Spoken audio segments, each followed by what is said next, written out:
डर के साए में अगर बच्चों को जीना पड़ा, डर के साए में अगर बच्चों को जीना पड़ा, बेजुबां हो जाएगा या बदजुबां हो जाएगा।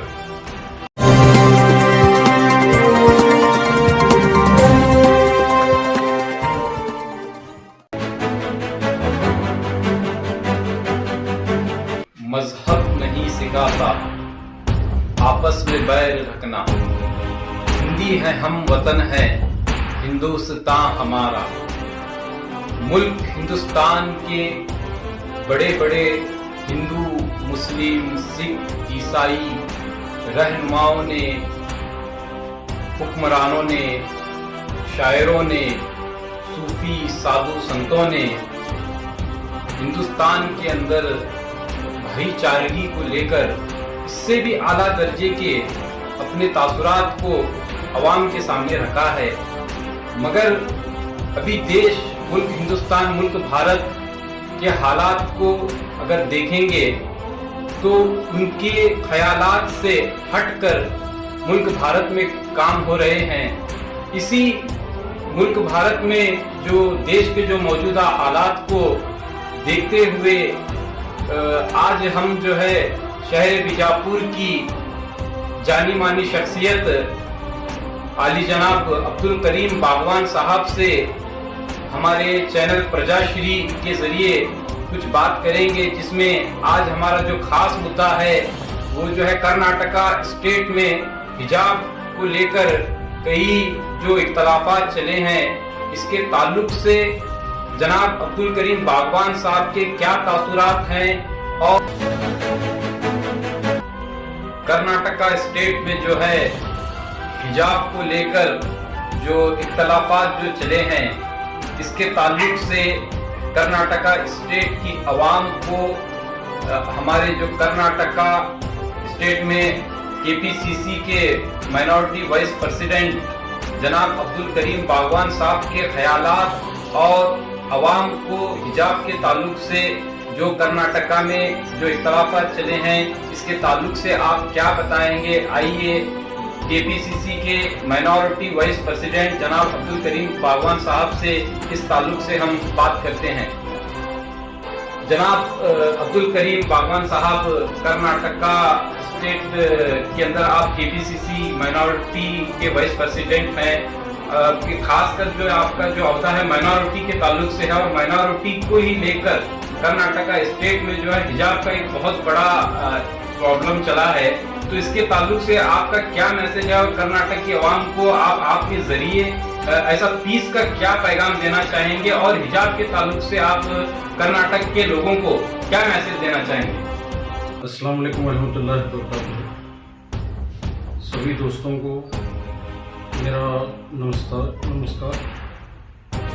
सत श्री अकाल और जय हिंद। मुद्दा ज्वलनशील मुद्दा है जो उठाया गया है। एक स्कूल को लेके इशू स्टार्ट हुआ है। एक शेर से मैं अपनी बात शुरू करूंगा। डर के साए में अगर बच्चों को जीना पड़ा, डर के साए में अगर बच्चों को जीना पड़ा, बेजुबां हो जाएगा या बदजुबां हो जाएगा। तो डर जिस तरीके से एक लड़की को बहुत सारे लड़कों ने मिलकर जो जिस तरीके से उसको हरासमेंट करने की कोशिश की गई और जिस तरीके से उसने रिटेलिएट किया उसको, मैं इस बात को लेके बड़ा गमगीन हूँ और बड़ी सोच में भी हूँ कि जो हालात चल रहे हैं ये हालात अच्छे हालात नहीं है। मैं यही कहूँगा कि चाहे मुस्लिम लड़की हो, चाहे हिंदू हो, चाहे दलित हो, चाहे सिख हो, चाहे कोई भी हो, आज के हालात जो है ये काफी खतरनाक हालात हैं। सिचुएशन ऐसी क्रिएट की गई है कि अभी यूपी का इलेक्शन एक सर पे खड़ा है, कहीं से भी हो, ताकि कुछ आवाम इसमें अपना तवज्जो जो है पूरा खोकर जो है रिलीजियस माइंड पे आ जाए और एक पार्टी को उसका फायदा पहुंचे। बस यही ख्यालात हैं उनके।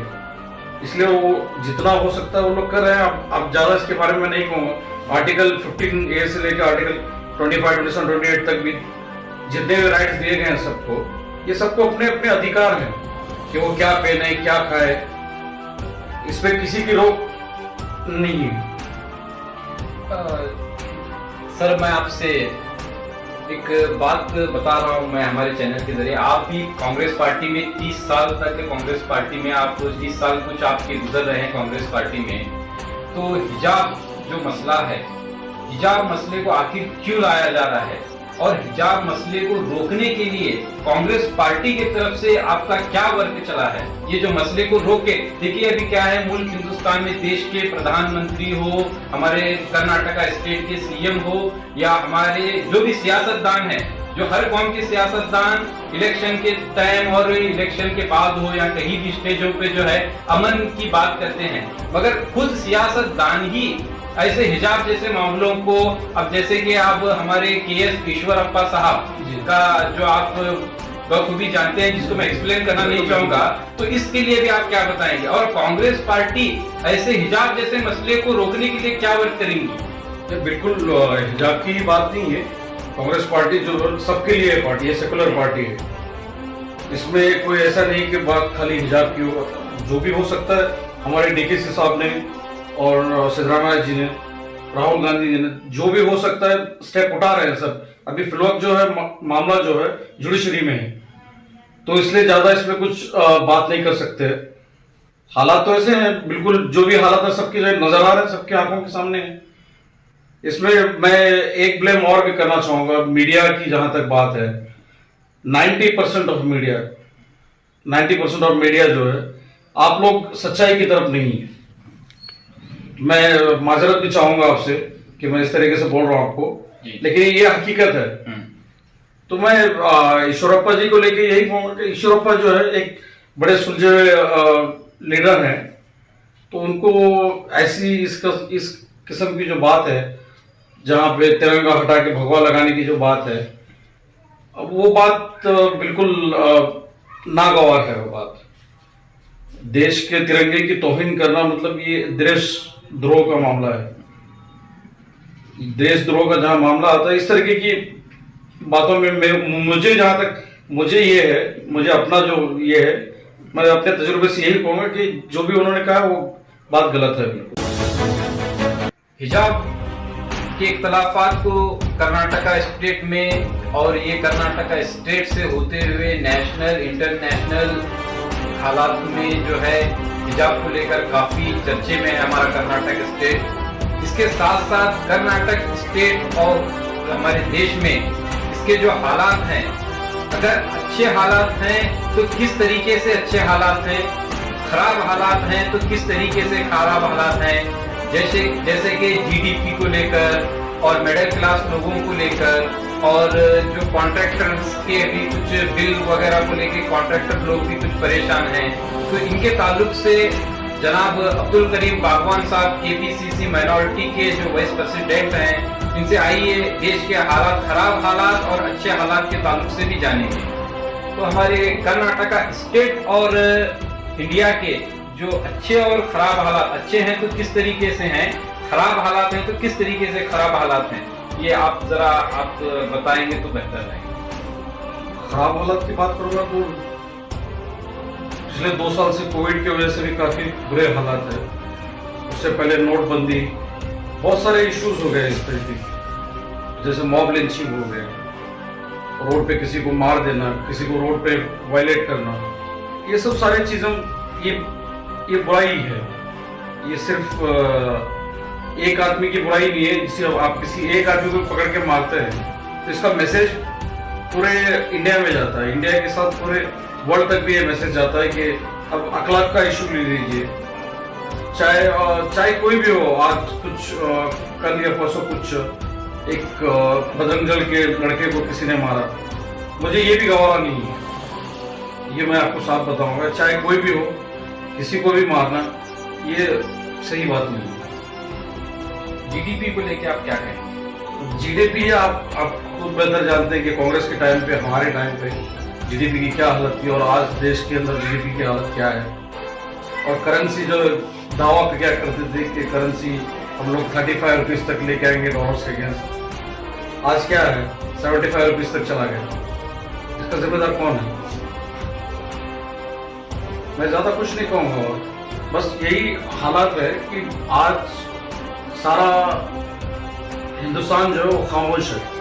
खामोशी की वजह जो है डर है, चाहे वो कॉर्पोरेट जगत हो, चाहे वो आपका कॉन्ट्रैक्टर्स हो, जिसकी कॉन्ट्रैक्टर की आप बात कर रहे हैं, तो कॉन्ट्रैक्टर की मैं बात करूँगा कि उनको भी डर है कि उनके फाइल्स जो है वो आगे मुंह नहीं होते हैं।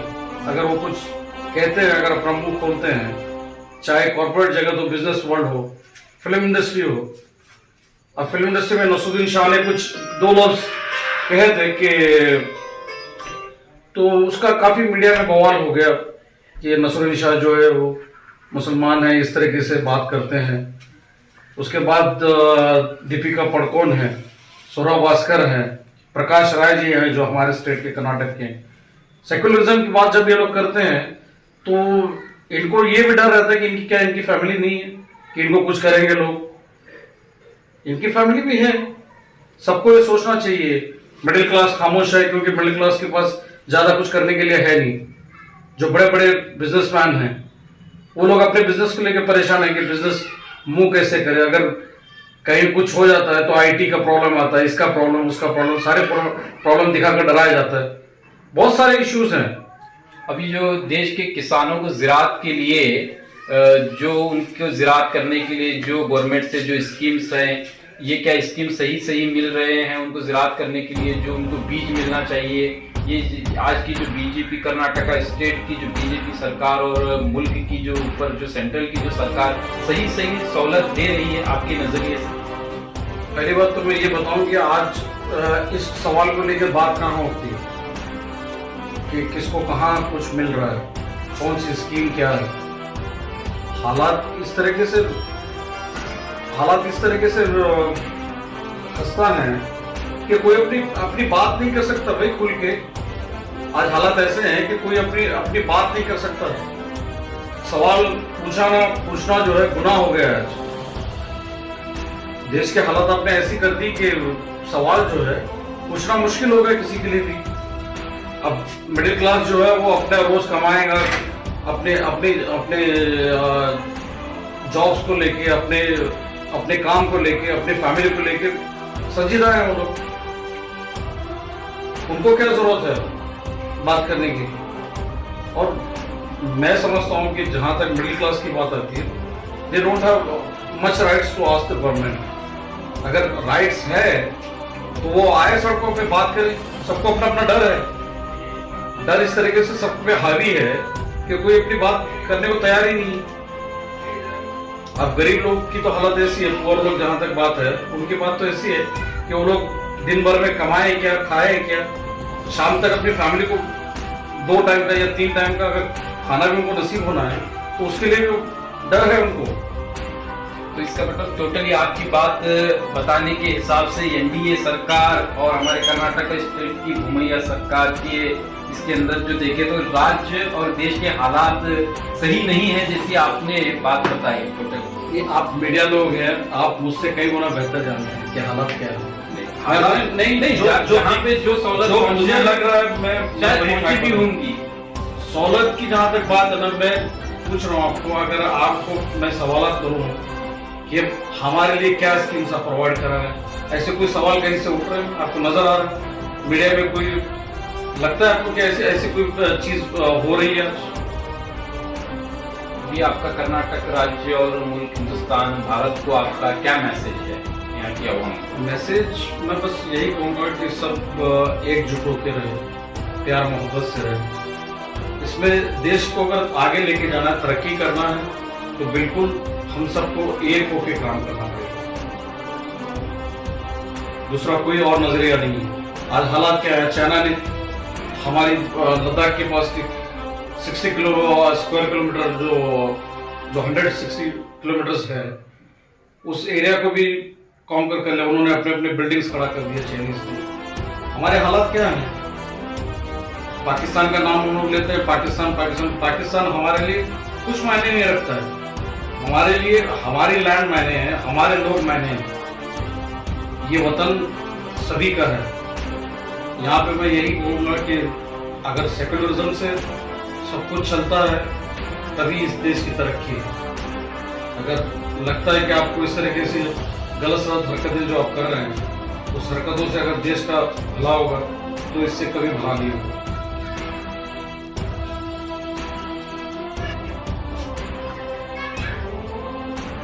जनाब अब्दुल करीम बागवान साहब से हिजाब के ताल्लुक से, देश की जीडीपी के ताल्लुक से, देश के आम आवाम और किसानों के ताल्लुक से काफ़ी देर तक हमने गुफ्तगू की और उनका हम शुक्रिया अदा करते हैं कि उन्होंने हमारे चैनल को टाइम दिया और अपने तासुरात को हमारे चैनल के ज़रिए आवाम तक पहुँचाए।